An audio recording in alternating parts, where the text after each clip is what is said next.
Hola amigos, el día de hoy te presento la nueva sierra circular Trooper Industrial SICI-7-1 N5, el nuevo modelo el cual hemos adquirido para este taller.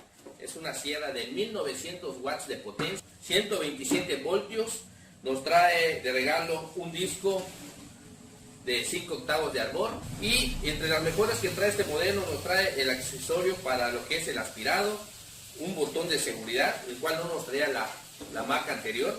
Nos trae, como toda sierra, una guía para lo que es la profundidad, nada más que en este caso nos trae de los dos lados.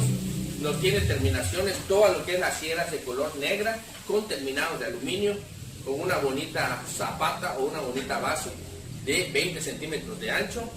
Sus dimensiones de la sierra son 36 centímetros de largo, 26 centímetros de alto. Si me estás viendo en TikTok, te invito a suscribirte al canal y a ver este video en mi canal de YouTube.